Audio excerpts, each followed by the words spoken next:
stop trying to seek acceptance. Stop trying to fit the labels and the boxes that society tries to put you in. Sure. And it's tough because we're hardwired to do that. We're social creatures, and we can't isolate ourselves from our community. Yeah. It's A, unhealthy. Yeah. That kind of isolation is unhealthy, and B, we need other people. It's just a fact of life. Mm-hmm. But not to the extent where you're dumbing down who you are. That's a crying shame.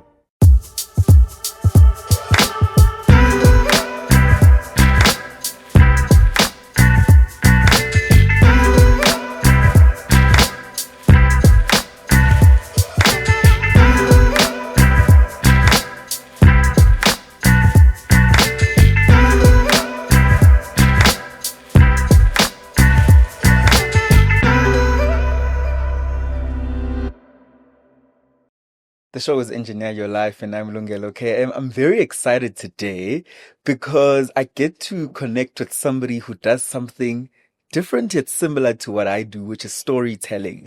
Storytelling is such an art, man, because we get to depict stories, we get to depict real life and be a mirror that shows it to people back to them through our screens. Today is no different. Another great conversation on Engineer Your Life.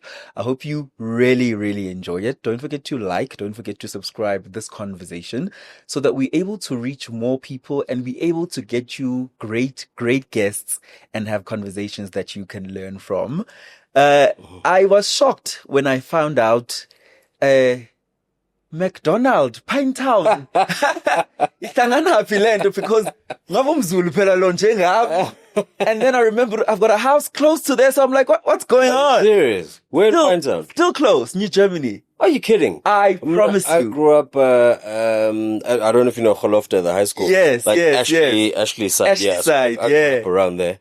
But yeah, that's crazy. Crazy, yeah. Small world. Very small And world. now we're sitting in a studio in Johannesburg. Exactly. Mr. Loyiso MacDonald, how's your heart today, brother? Good. It's pumping a little bit fast. Went to the gym this morning, so I think I'm still like just, the adrenaline's still just coming down from that. But, in general, yeah, good. Full, I think. Full. Sure. Is gym your new thing or it's always been a thing? It's always been there, I think, especially around, let's say, high school. Mm-hmm. Where I started to get a little bit more physically active and I've always loved sports and I've always loved being outdoors. Yeah. But yeah, playing rugby in school and playing different sports, I got into gym. And it's always been like an on-off thing for me. I'm not like gym freak, obsessed with it. You know what I mean? Yeah. It's like, it has its purpose. Sure. And for me right now, it's like, I'm pushing 40. So it's like, dude, let's just keep things, where they need to be. Yeah. Yeah. High school, were you still in Durban? Were you still in Pinetown yes, area? Yeah. So my parents moved from the Eastern Cape. I must have been around 4 years old. Sure. We first moved to Queensborough, Mm-hmm. and then from primary school, so from grade 1, I was in Pinetown up until I matriculated. Pinetown boys? Yeah, I went to Pinetown Junior, Pinetown uniform. Senior, and then, matriculated at Pinetown Boys as well. Interesting, bro. Pinetown boys is completely different to your time now. Yeah, I've heard. I've heard, yeah. As Trump would say, bad things are happening there. That's not a good thing, but yeah, it happens. Time. You speak about your heart being full. We are witnessing you right now on your character on Inimba as Lazarus. Would you say perhaps because you are in your element, even in your work and in your career, it contributes to the fullness in your life at the moment? I think so. If not the other way around, I think, yeah. You mentioned storytelling, and the weird part of the job that I do is often, the art imitates life. Sure. And sometimes the other way around. But I've found in my journey so far, depending on what space I'm in, depending on my own peace of mind, it often affects the work. Mm-hmm. It often gets infused into the characters. Mm-hmm. As actors, our tools are our bodies, and therefore our minds. So our experiences are what what determines our approach to the work. It's why you can get, 10 people in a room all auditioning for the same character. But nobody's going to have the same approach to the work. And the reason for that is that we're all individuals. We come from different backgrounds, different life experiences. And it's through that lens that you see that particular character that you're playing or the story that you're telling. And those two things can't be separated. It's part and parcel of the job. So at the moment, I'm in a good place in my life. And, and then this role comes along and you're very rich in the role. He's that is putting it mildly. There's some stuff coming that we've been shooting because we haven't seen much of his personal. Sure. But when they announced the extension for another 90 episodes, there's some stuff coming where you get to see a little bit more behind the curtain in terms of Lazarus and who he is. Beyond the work. Yeah, beyond the guy who just, prances around in suits at the office. And we don't know what he really does. Order him now, all that crap. So, we get a glimpse into who he is as a human being. And, sure. I'm enjoying that process. Sort of, it's almost like, peeling layers off an onion. It's always fun doing that with the character you play. But, so I'm in a good space and this particular character, without giving too much away, he's in a space. Let me put it that way. There's something you echoed right now when you were explaining how you can't really separate the character and the human being, and how the human being, what they are going through in their life, affects how you interpret the character. For us, who I'm not an actor, I podcast, I talk on a microphone, so this is really me, right? So I always thought that an actor puts a stop to their own life, gets into character and completely separates the two. But you're saying to me that if I'm having a bad day, it can contribute to how I perform. Oh, absolutely. Yeah. I mean, depending on the day, let's use that example. If you're having a bad day and the scenes you're playing on that particular day are very gleeful and happy and you're in love, and how do you tap into that? I know there's nothing mysterious about acting, right? We all act. When you're hungry, you act in a particular way. When you're thirsty, you act in a particular way. And that is acting in a sense. But what we do is we push it a little bit further, where it's often completely imaginary circumstances. Sure. I've got very little in common with someone like Lazarus. But I have to fool myself into wearing his clothes, into speaking the way that he speaks, into behaving in the way that he behaves for 12 hours a day and then go home. But yes, it's always through the lens of who you are as a human being, which is why we look at portrayals of certain characters from different actors. And it's often very different in terms of the approach. Yeah. And I always like using Shakespeare as an example, a character like Hamlet or Othello. Throughout history, we've seen different actors play those roles. Correct. Very famous roles. Sure. But none of them do it in quite the same way. Yeah. And the reason for that is they're different human beings. They have different life experiences. Their approach to the work is very different. And that's why we invoice what we invoice. And then, with that said, conversely, when you are in character, right? There are instances where we as the viewer start believing the character so much. Would you say that comes from a place of you escaping your real problems and you trying to morph into the character so beautifully? Because sometimes we can even see when a person is not really doing justice to a character. I get you. Yeah. When you're performing at your peak, what would you say makes you perform at your peak? Well, before I answer that, what would you say when you're watching an actor play a role? What would you say for you? When you watch a scene and you go, it's not quite there. Like something's amiss. Like what does it look like to you? Because it will inform what I'll say next.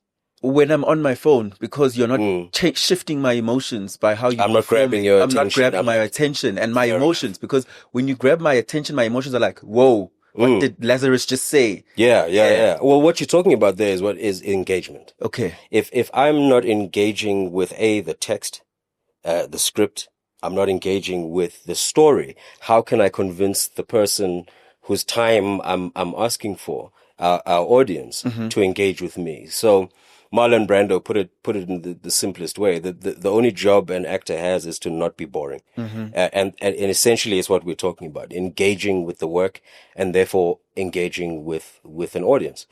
Yeah, it's a tricky thing, and there is no one way of doing it. I mean, you ask 10 actors, how they get into character, it's all going to be different. I didn't study acting. So I found my own process, if you can call it that, that works for me as an individual. Yeah. For other people, it's different, So yeah, it is a very individualized job. It's very, one thing in common with most actors, we're all empaths, I'd say. Okay. We have the ability to put ourselves in another person's shoes. Sure. And without that, we wouldn't be able to do what we do. Yeah. So also we tend to be quite sensitive Yeah. souls deep down, We feel things maybe a little bit more than the average person does. But yeah, man, it's a tricky job sometimes because you really have to distract yourself from yourself often, which goes back to what you were asking in terms of if I'm having a terrible day, how do I put that aside and literally and figuratively put on the shoes of somebody else for 12 hours, or depending on how long you're doing it, whether it's theater or film or whatever. And it is a skill, definite skill, that one has to learn. In my case, experience taught me that, I've often, been at my lowest and had it in my personal capacity, but having to show up every day and do the job required of me. Correct. And yeah, there's definitely a dissociative element to it where you literally do have to just put that aside, walk away from it, whatever's going on before they say action. And then at the end of the day, you go back to that and deal with, it's almost like putting yourself on a shelf, that you go, okay, cool, I'll see this later, come back to it later at the end of the day and go, okay, cool, now I'm back to myself. And now I can deal with my own real life. Yeah. But yeah, it can be tricky sometimes, but I'll start pushing you a little and you'll tell me how far I can push. You speak about the dissociative element of your career. Firstly, your career naturally makes other people fall in love with you or fall in love with the idea of you. I'll put that loosely and call it fame, the effect of fame. It makes you admired by people. How rather has that admiration contributed to relationships in your life? Yeah, it's a good question. I think, firstly, it has to start with me and how it affects me, because that'll determine how it affects the next person. Correct. Right? So I've always been a firm believer that I don't believe in the hype, and therefore I don't believe in the opposite of the hype when it's not there. So I don't buy into the fame, because A, it doesn't determine how well I do my job. Sure. B, before I was an actor, I was a human being without any fame. And C, if ever I'm in a situation where I can't act anymore, if I bring it too close, I allow it to become too much a part of who I am or who I think I am. If it's not there anymore, then what? There's no more Loyiso. So the constant has to be here first. Everything else is just a side effect of the job. But yes, in terms of how it affects relationships, it can be tricky because you can never really be sure what someone wants from you. You can never really be sure what people's motivations are in almost every interaction, which can make you quite paranoid if you allow it to. But again, at this stage in my life, at this stage in my career, I think I'm at ease with who I am, and I just don't let it affect me at all. The opposite can happen though, where you're saying you're not sure of what people want from you, right? Where you then isolate yourself so much because you think you're protecting yourself from people, but you're isolating yourself to a point of loneliness. I think a lot of famous people are lonely. Yeah, absolutely. Absolutely. And I'd even push it further to say a lot of artists, can be lonely people. Sure. It goes back to what I was saying earlier about it being a very individualistic job. Yes, doing the work, especially if you're putting on a play or you're shooting a movie, or in my case, a telenovela now, it's a team sport in the sense that you can't get to the end product by yourself.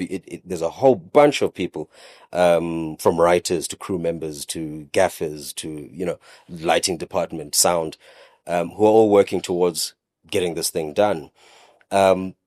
But in terms of your contribution as an actor, it is a very individualistic thing, and often you do have to stand on your own. For example, if you're not happy with a particular element of a scene, and you have to speak up for that, or whatever the case may be, you have to fight for the character. And at the same time,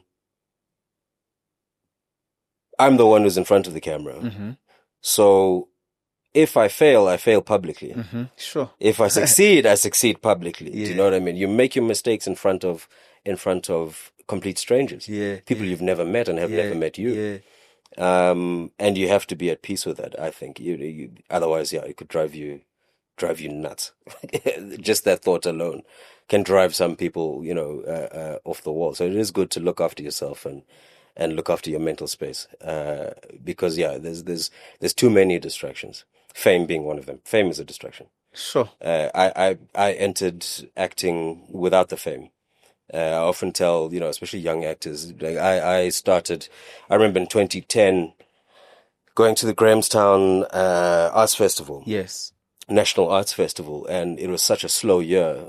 We were doing a two-man play, and there were maybe 8 people in the audience. Now, before the show, we're busy discussing, like, flip, should we tell these people maybe, come back another night? Give them a refund for tonight, or just transfer their bookings to another night. And we decided to go on because the audience was more than happy for us to, they'd made the trip to the theater and wanted to engage with us in this piece that we were doing. And that's the joy. It's not the art. Actual art. That's the actual art. You know what I mean? So I could do this if nobody's watching. That's always the trick for me. I always ask myself, could I still act if nobody's watching? If nobody sees what I'm doing? The answer is absolutely yes. You said fame is a distraction, and something I've noticed in how you've managed your personal life with fame is that you're not commercializing your personal life, which is something that many famous people fall into the trap of doing. Absolutely. Have you been intentional about that? Because as much as you're not commercializing it, you're not secretive about the fact that you've gone through highs and lows in trying to build a family, in that family breaking apart. Why are you intentional about keeping your personal life extremely personal? The short answer is because it's nobody's business. Right? That's really the short answer. But also, it goes back to distractions. I come from an era before social media was a thing. Before it became an integral part of the job. Yes. Right. And I'm a symptom of that era where, like I said earlier, if nobody was watching what I was doing, I'd still be doing it. Still be involved in some capacity in terms of storytelling. Yes. Because that's what I love. But yeah, man, it absolutely has been intentional, especially these days. I mean, I post maybe 2 or 3 times a year on Instagram.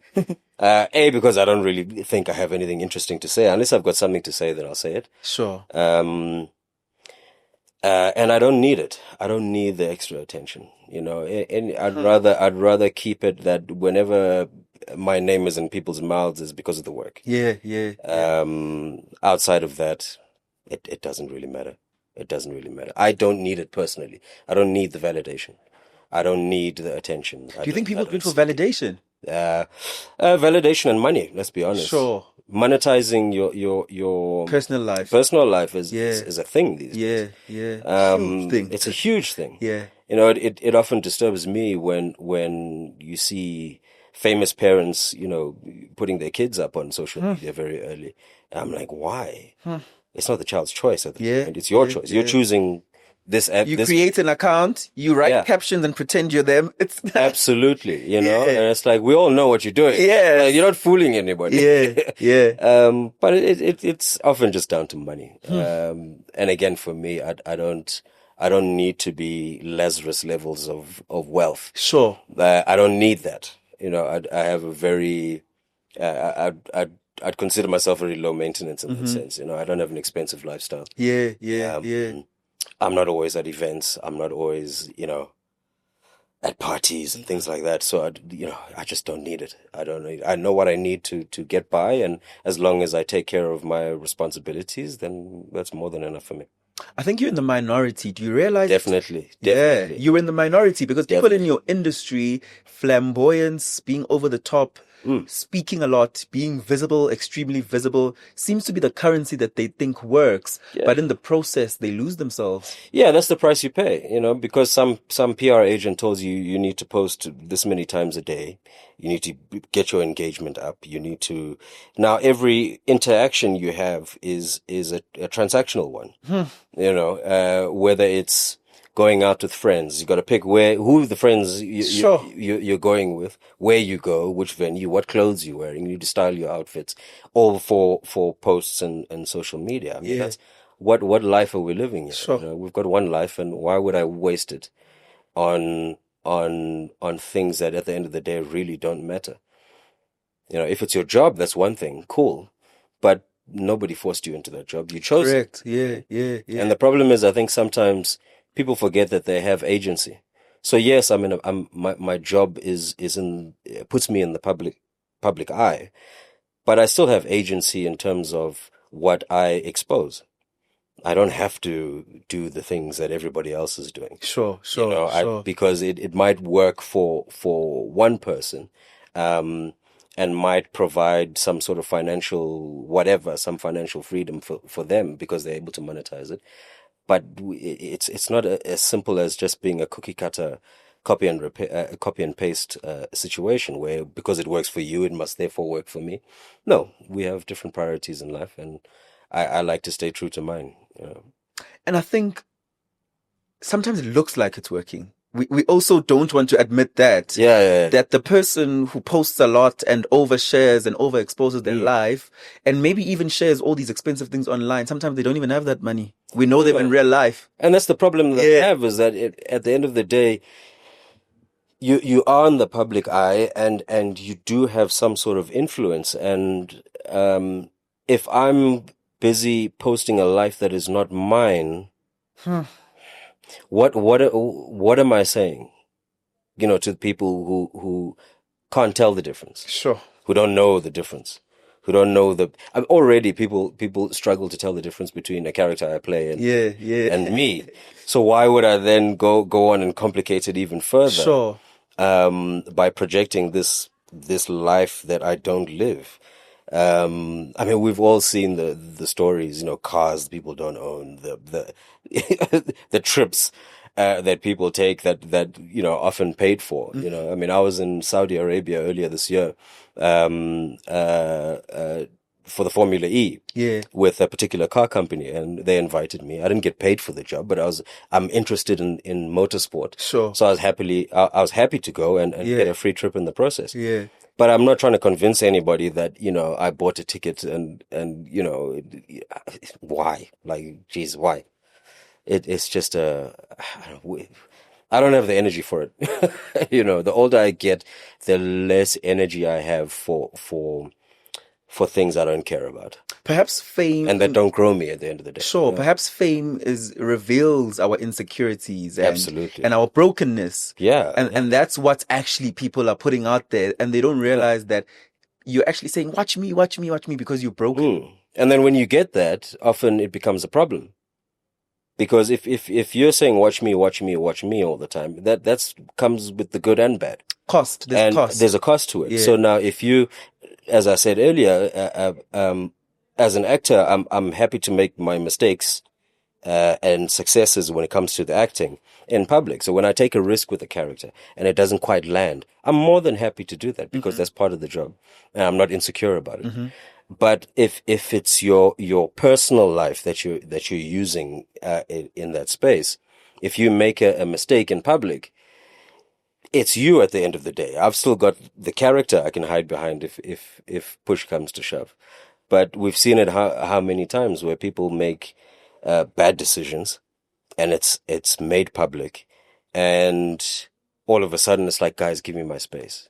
I'm sorry, what? I was about to say that. Sorry, what? How? You stole my thoughts because it's like, okay, so you were paid 2 million rand by Showmax to give us your wedding in a 4-part series. Yeah. But now you want to reduce our interaction with this marriage that you've given us freely to a written statement that says, give me privacy. Absolutely. It's bizarre. Absolutely. I don't get it. I just don't get it. Why put yourself in that position? Yeah. And we all know the answer, money. Money is the answer. Money is the reason why people go to those extents. Because yes, people are getting paid lots of money to put themselves in those positions. Look, you can opt to personalize this or not. Why do you think marriages that involve either one or two famous people fall apart so much? I actually don't know. I don't know. It seems to be very common now. I don't know if it's more common or it's just because they're known. It's like, for example, there seem to have been a lot of deaths in our industry over the past couple of years. I'd say since COVID. Sure. But often I just think, well, it's just because we're in the public eye. Yeah. There's so many people dying every day. Exactly. The people are struggling and dying every day. It's just that, no one cares about well, not no one cares, but the person who's working in an office 9 to 5 at Westbank. Only their small community knows. Only their community knows. Yeah. And with us, it's all out there for people to see. Yeah. So you don't think there is a correlation between fame and it affecting a marriage? I think in the case that, as we were talking about, if you've got two people or one person in that relationship who's insecure and doesn't deal with the fame, it will affect the marriage, the relationship. Because let's say let's say I'm the famous one, right? And I'm in a relationship with somebody who hasn't quite made peace with the fame. And let's say I, as the famous person, and am not creating enough of a boundary between the job I do and the fame and protecting my relationship. Obviously it's going to cause problems. Obviously it's going to cause stress. And if it's not dealt with, that relationship is doomed. So yeah, it does put us in a unique position in terms of being famous, where it is an extra thing you have to do. It's an extra layer. Yeah. Exactly. To protect your relationship. Sure. Because if I'm not the barrier between, the public and our sacred space. Yeah. That's a big problem. Because you're showing up as famous Loyiso to the love of your life. It's not possible. No. It's not. You can't. The people in my life know me for me. And that's intentional. I don't want them to think every time they see me or every time they interact with me that they're talking to the actor Loyiso MacDonald. Yeah. No, it's just Loy. It's this is who I am, which is why I try not to I try to live life fully and with integrity in terms of every interaction that I have with people. Being open, allowing myself to be vulnerable as well, because that allows someone in and you allow yourself to be yourself and not what you do. Sure. But yeah, it can be a tricky thing to navigate, and yeah, we've seen a lot of people who've struggled to navigate it. But it's not impossible. I mean, there's so many famous couples who are able to navigate it as if thrive, as if it was a second nature. And like any relationship, it depends on the nature of that relationship, the two individuals involved in the relationship, no matter what the job you do is. Staying on family, I want to go back to your Pinetown days, Pinetown Boys days. Yeah. It seems to be a topic that's prevalent on this platform, where when we speak about our relationships as adults with our parents versus our relationships with our parents when we were teenagers or younger, there seems to be a lot of learning and unlearning that happens in the process. How was your relationship with your father back then in high school? Well, it was tricky because also in high school, you got a surge of testosterone. You're growing. You want to, push the boundaries. Yeah, You want to rugby test yourself. player. You want to Wanna test beat yourself. Glenwood High. Exactly. And there's a lot of bravado and you don't yet know what it means to be an adult and have responsibilities. And I think with my relationship, with Itaima was always one of debate. We used to debate all the time. He loved debate. And the ability or having the space to voice one's opinions, even if you're in the wrong, especially if you're in the wrong, because then you can learn from it, right? Sure. It's something that stuck with me my whole life. Yeah, I think that's one of the biggest takeaways from growing up. Yes, it was very tricky at times, because it was technically my stepfather, not my biological father. Yeah. So I was raised by my mom and my stepfather. But there could be times where there was a lot of friction between the two of us, just for lack of communicating properly, But as you get older, you mend those bridges, if I can put it that way. Was your biological dad still around? Somewhere. I don't know. I've never met him. So it's not even, there's no relationship there. Yeah, And I'm more than at peace with that. I had a father growing up and that's the one that mattered to me the most. So it's not even an issue for me at all. That's interesting because there's a lot of people who don't take that like you and live with peace in their lives, but will go throughout their lives resenting a stepfather who actually stepped in and played a crucial role. How did you overcome that? Or it's something you just didn't deal with because your stepfather was so present? I think it's the latter. Yeah. Throughout my life, he was there, from as long as I can remember, so it was only ever a question when I got older and started to understand the situation in Hlini, where it's like, oh, okay, wait a minute. That's not my dad, but my mom was always open and honest about the situation as it was. So in terms of any questions I had, she was more than willing to answer those questions. Yeah. And again, now that I've got a young child who I want to raise and be a responsible human being, it's lessons that you have to take, where it's like, be open, have the conversations, as tricky as it might be. I can only imagine how tricky it would have been for them at the time when I was coming with a bunch of questions, growing up. Yes. But they were always open with me and always upfront about anything I had to ask. So it just, I never felt like I was lacking anything, So the MacDonald surname is whose surname? That's my mother's maiden name, funny enough. So that comes from my mother's side of the family. That's, typical Eastern Cape thing. Everybody's mixed with everything, Yeah. KZN as well, hey? We're the same. We're the same. True. Yeah. Very true. Look at the Duns in KZN. That's a prime example. But, I never felt like there was anything lacking. So it just wasn't a thing. Sure. I think I was fortunate in that respect, because you are right. A lot of men walking around with issues of abandonment, fatherlessness, and walking around with wounds that have not healed, and that's a tricky thing. And taking them into romantic relationships. Yeah, absolutely. Absolutely. And bleeding onto innocent women. Absolutely. Yeah. It's funny. There's a storyline that we're dealing with now on Inimba where, you'll see all in good time. Coming soon. Yeah. Interesting, man. And conversely, how's your relationship with your dad now? Well, he passed 2 years back. Okay. But definitely much stronger. Again, the older I got, the more settled I was as a person. Yeah, the closer we became, I think. I think, in your teens and your 20s, especially as a male, you've got so much energy, so much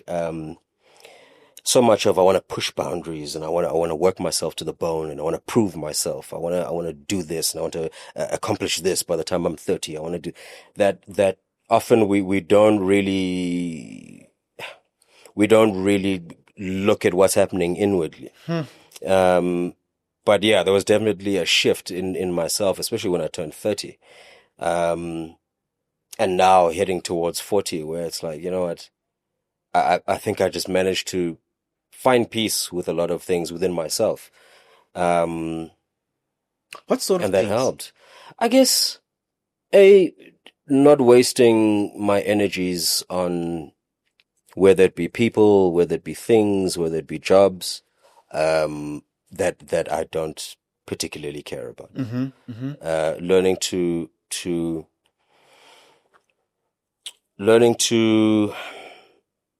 not feel the need to prove myself in every interaction. Sure.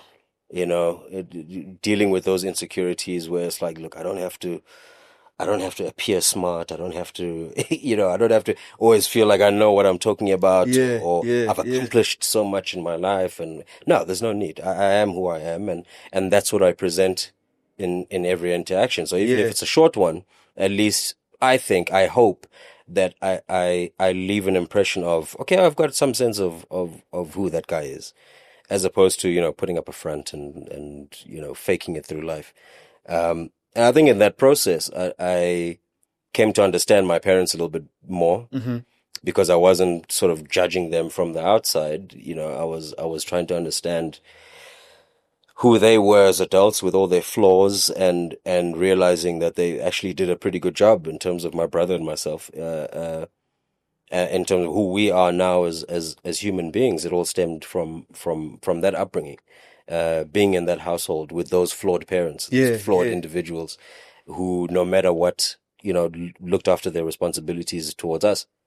So yeah, I think that definitely helped to just mend that relationship over time. So even by the time he passed, it never felt like there was a conversation left unsaid. Sure. I think that would loose ends. Yeah, loose ends. I think it probably would have hurt a lot more. And I'm grateful that I had that opportunity to, at least, before he passed, not long before he passed, sit and just have a beer with him, and have a chat. Have a catch up. Something you said as you were elaborating, that when you turned 30, something shifted within you, where you found certain peace about the inner workings of yourself. You stopped caring in isiZulu ukuthi abantu bazothini, which means what people think of me as much. And you were more in tune with yourself.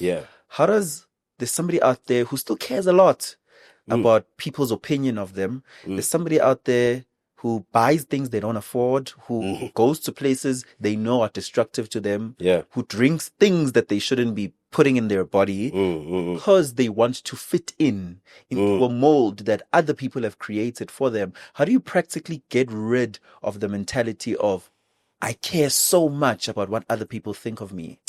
It's a good question. I think for me, that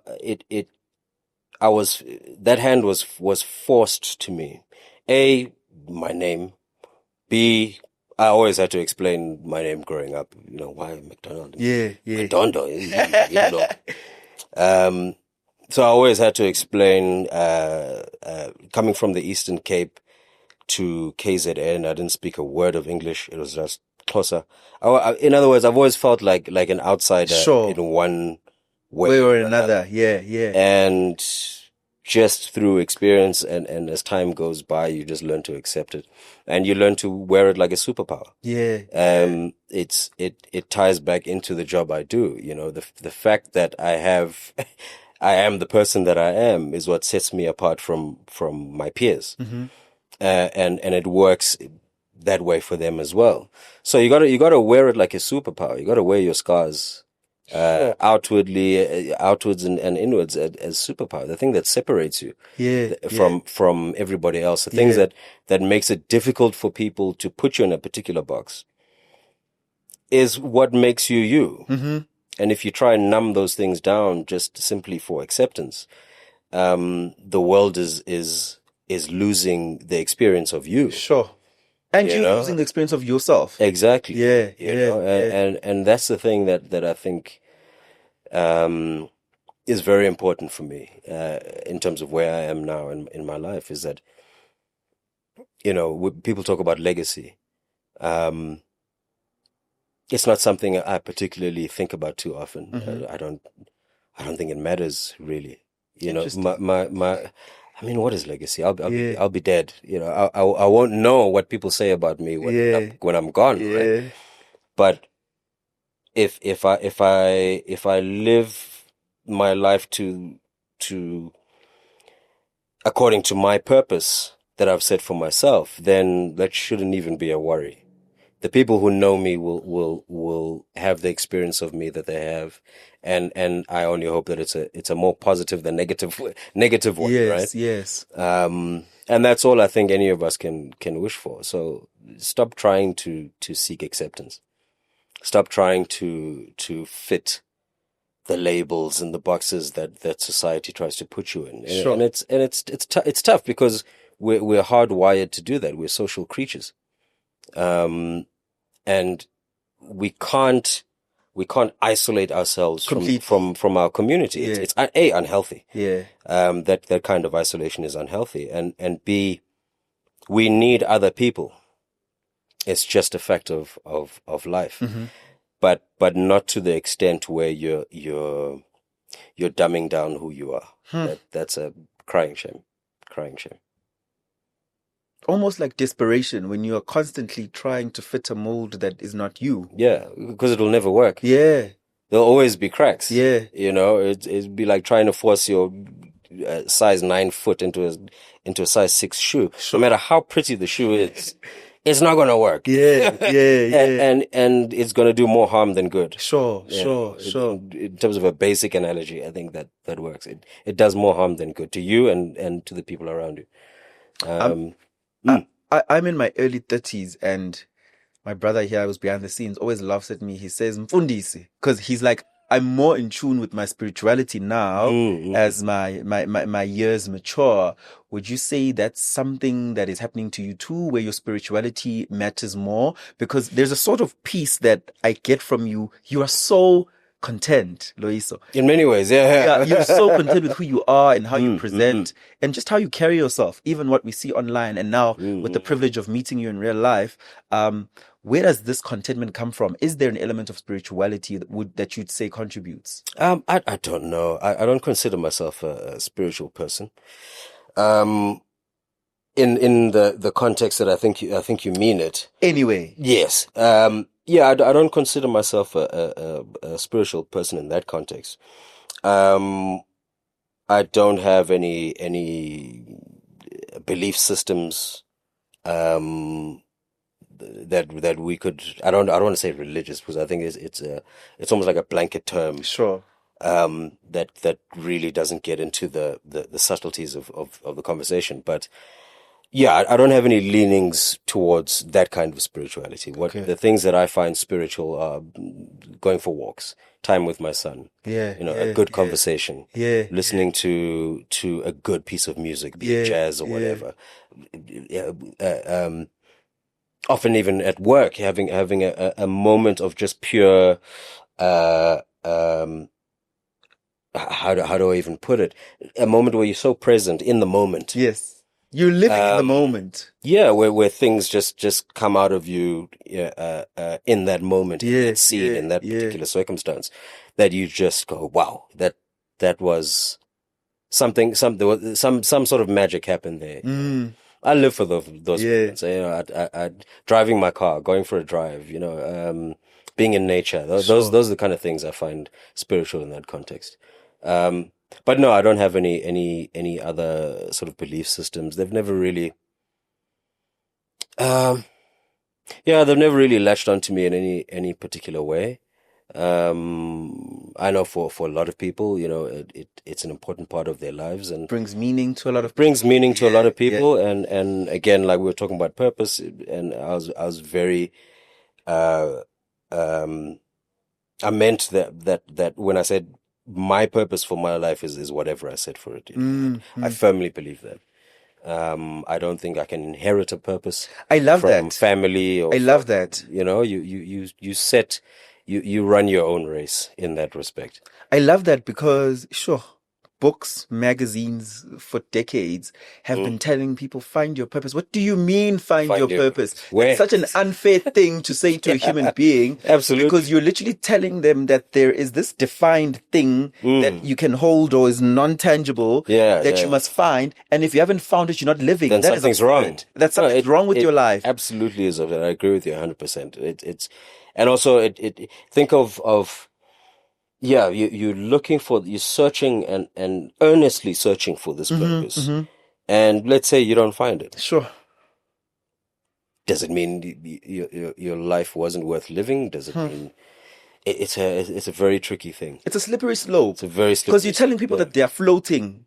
Yeah, if they haven't defined this purpose. Oh yeah, I've been told that many times. I've been told, how can you not believe you have to believe in something? Yeah. I was like, well, those are two different conversations. I can believe in a lot of things: love, respect, kindness, charity. Sure. I can believe in all those things, but just because I don't particularly, again, fit into that box that you've defined for your life, you can't expect everybody else to fit that same box. It's absurd. Unfair and absurd. It is. I mean, somebody out there would say, and want to tell you, because people are so obsessed with making purpose tangible, they probably tell you your purpose is acting and want you to believe that too. Yeah. And acting is not my purpose. Sure. Right? It's what I do, and it fulfills me in terms of that aspect of my life. Yeah. But we're human beings, man. We're way too complex to be that one-dimensional. It's simply an aspect of my life that I care about. There are other things I care about. And I'm I guess privileged to be able to be in a position where I can explore the things that I care about. Many people, unfortunately, it's a freedom. Yeah, it is a freedom. Yeah, and many people, unfortunately, don't have that privilege. Yeah. Where unfortunately life is just survival.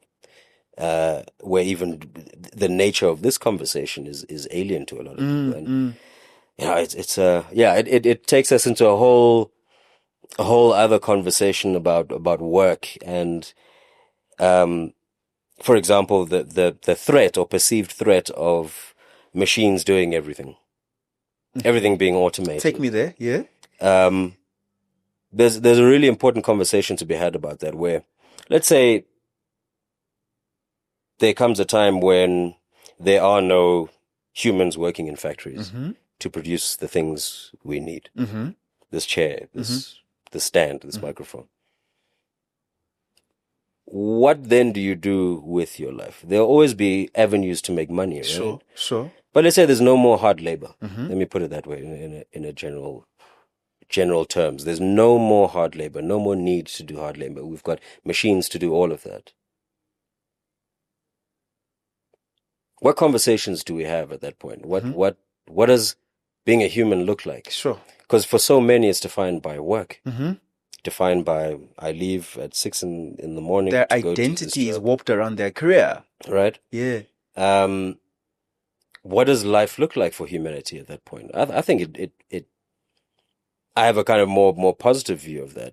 If we don't have to do the jobs that we have to do and only do the jobs that we want to do. Sure. That we love to fulfill us, that we love. Yeah. What does that society look like? This is the kind of things that I like thinking about. That's why I like sci-fi so much as a genre, because it in many ways explores those aspects and also the darker aspects of technology and where it could take us. Like I'm currently watching Alien Earth, the series, and one of the main themes in that show is, what if you could never die? Your consciousness could be downloaded into a synthetic body that perhaps looks like you. Perhaps you design a body for yourself, but your consciousness is downloaded and uploaded into that. That's the, no more disease, no more illness. You could essentially live forever through this body. Through this body. But is it you? Are you your body, or are you your experiences? Are with your flaws? With your flaws. Yeah. It's these strange, interesting sort of conversations I like that sci-fi explores. I wish we did more sci-fi and sci-fi. Yeah, no, we don't. Hey, we don't, and also it needs budget to do it properly. And that's a very tricky thing to access funds for those kind of productions. Productions. Yeah. I wish we did do more though. We're nearing the end of our conversation, but before we get there, how has fatherhood changed you? It's definitely made me more patient. It's definitely pushed me further into getting outside of myself.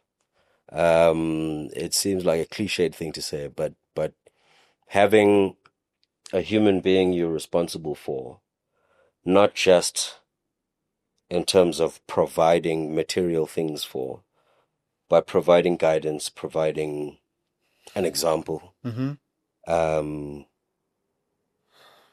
Also being aware of the impact that human being could have on the rest of the world or their community or society at large when you're not around anymore. That was a big questions and big responsibilities. I think that I don't think I'd thought about as much before.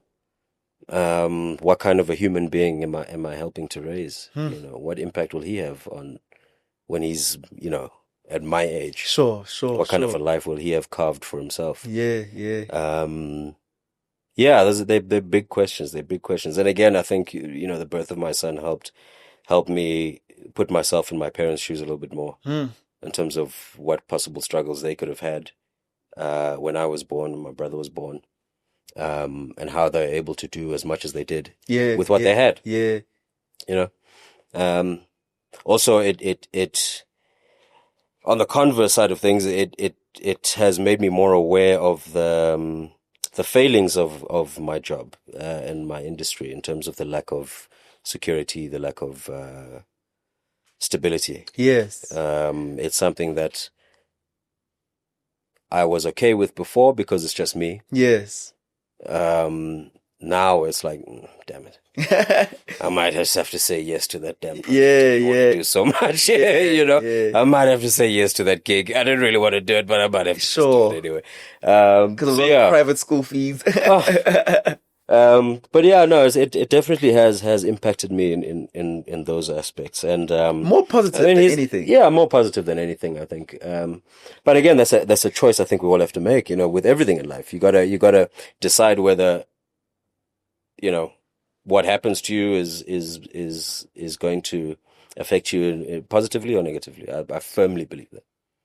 Because yes, there are parents whose children are born and it pushes them into depression and highlights all the negative aspects of their characters, to a point where often kids grow up not wanting anything to do with their parents for whatever reason. So I don't want to be one of those parents. You know what I mean? I want to at least, have someone who'll be able to say, no, my dad did everything he could and taught me the lessons that I needed to learn, and was present for me when he was present for me and when I needed him. But yeah, he's only 3, so I've still got some time to fix mistakes. I've still got some time, yeah. And last but not least, Mr. Loyiso MacDonald, what's that one thing in life you know for sure and you're absolutely certain of? One thing that will die. that it seems like a cop-out, right? But no, I think it's a fair one. It's a fair one, and again, it just to be short, but it ties into the whole lack of any sort of belief system, outside belief system, is that I don't believe in a heaven or a hell. I don't believe. I believe that this is it. Once it's gone, it's gone. Your experience is done. Yeah, that's it. I check out for the last time. Yeah. And that's it. So because of that, I'm motivated even more to make, to do as much as I can do while I'm here with the time, however much time I've got left. Because there's only one take, we don't get multiple takes at this thing called life. I believe. Yeah. So I don't believe in anything being absolutely certain outside of that. Sure. But it doesn't put me in a space of fear. I'd rather face everything head on. And as my high school motto says, fortite in omne, which is Latin for bravely into all things. Yeah. And that's something I firmly believe. Bravely into all things. Live life to the fullest. Unafraid. Sure. Even when, yes, you are afraid. Those are the moments when you have to step up. Do the important things. Take that risk. Because without it, what's the point? Brother, thank you so much. Thank you. It's been an absolute privilege. It flew by. It's been an hour. It's been a long chat, but it was brilliant, man. Thank you so much. So much insight, so much knowledge of how, in the midst of the noise, because I think fame is noise, you can choose yourself and be simple and just live a content life. I think that's the biggest learning I got from this. As a person who's only 3 years into this, you've been around forever. And look how much you've been able to achieve in that time. So noisy though. And I'm battling with that. It doesn't get quieter. It only gets noisier. Yeah, it only gets noisier. So you have to determine how much of the noise is good noise and how much of it is just white noise. But yeah. I think you've been navigating it fine so far. So thank you, brother. Fine. The show is Engineer Your Life, and I'm Lungelo KM. Don't forget to like, subscribe, and share this growth conversation with another person. You got one new subscriber in me, by the way. Oh, yay! Recently, so do the same. Check you guys in the next episode. Bye.